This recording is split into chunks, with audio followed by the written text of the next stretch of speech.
We're gonna find out what Swedish luxury looks like by looking at the Volvo XC90. I'll include a link to the Volvo in Downtown Salt Lake's website in the description down below. If you have any questions, need any help, just ask for Mark. Also include a link to my car buying guide. Let's get into it.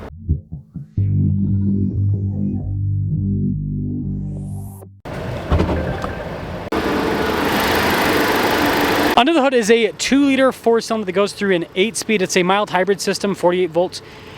Fuel economy is 20 around town, 26 on the highway, with power outputs being 295 horsepower and then 310 pound-feet of torque.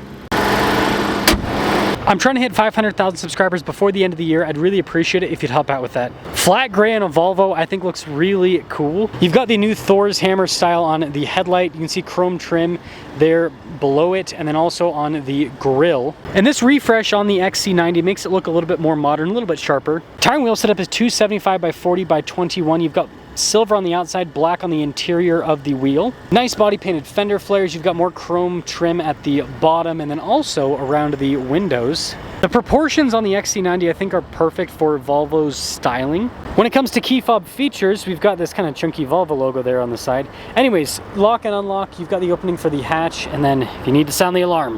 Now I actually have vents in the third row area, and with the third row folded down, you've got tons of cargo space in the back.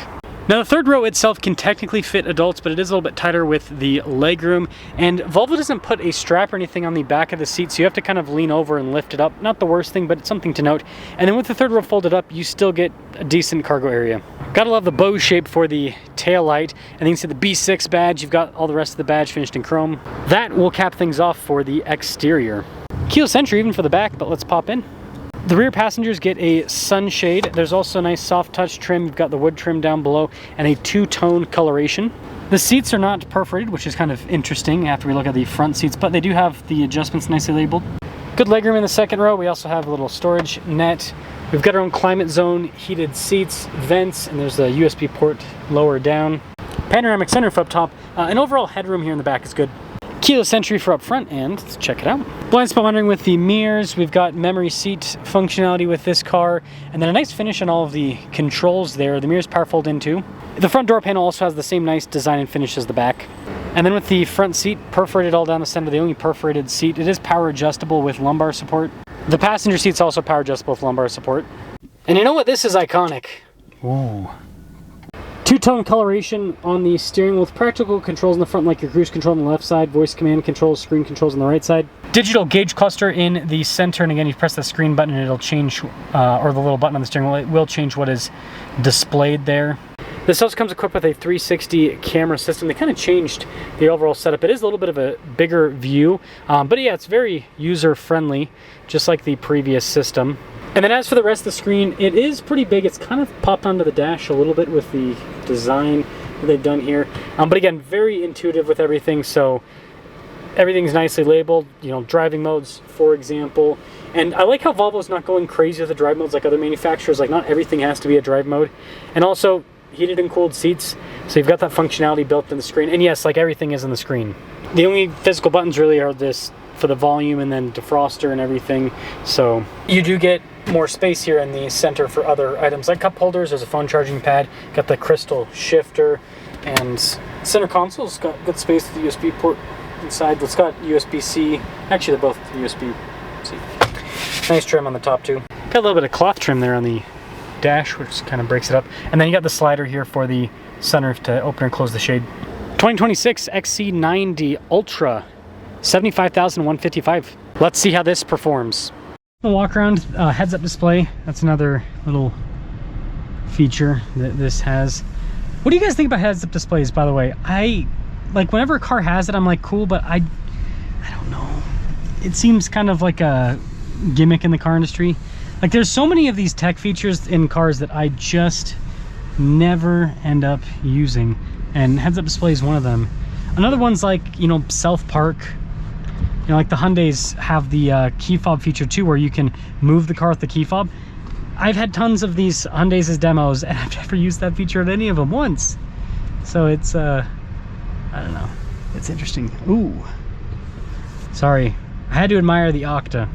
It's cool defenders. Cool defenders. Now, I have a huge soft spot for Volvo. It's unique in the US market.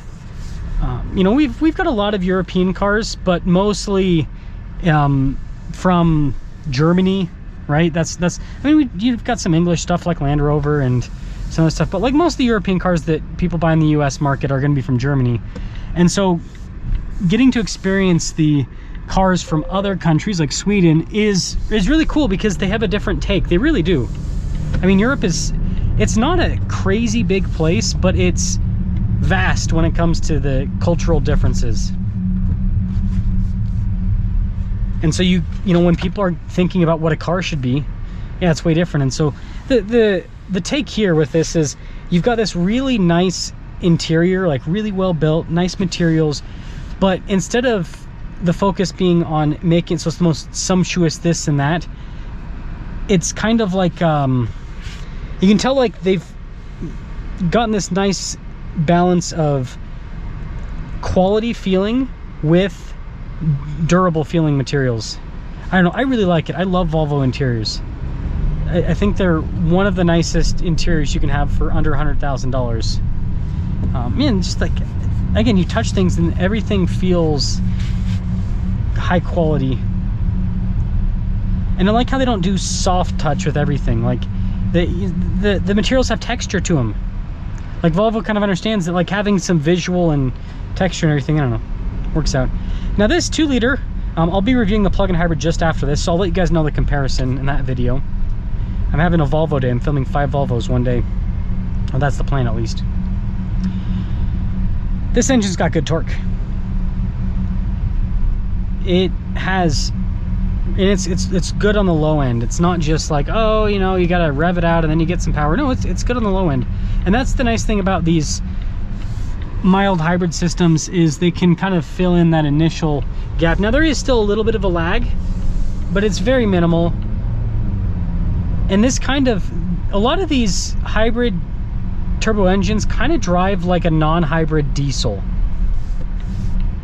in terms of the overall feel. I mean, I had a 250 Land Cruiser as a test car for a while, and yeah, that was kind of a similar feel, where it kind of felt like a diesel almost. But get a little acceleration here. Other than that, the cabin's very well insulated. I mean, I think Volvo uses the thicker, yeah, they do. Yeah, Volvo uses the thicker glass. I mean, I can tell you can barely hear anything that's happening with this. Man, there's so much more traffic down here than there usually is.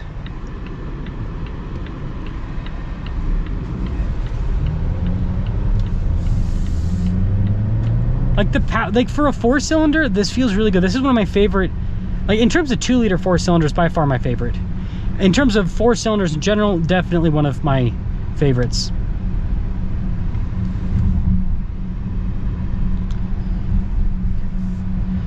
In conclusion, the regular XC90, well, this is like a loaded up interior, but the regular Powertrain, right, in the XC90, it is powerful enough, more than powerful enough. Like, it's got good low end torque. The acceleration is smooth. I think this is a car that you're gonna look and you're gonna see 2-liter 4-cylinder, you're gonna say, nah, not for me. Just go and drive one before you cast final judgment and say that you can't do this car. Go and drive one, and then I think that some of you will say, yeah, still no, I need a 6-cylinder, and I understand that. But I think many of you will go, you know, that's actually pretty darn good for a 4-cylinder. That's more than enough power. I like it. I like the smooth delivery. So let me know your thoughts.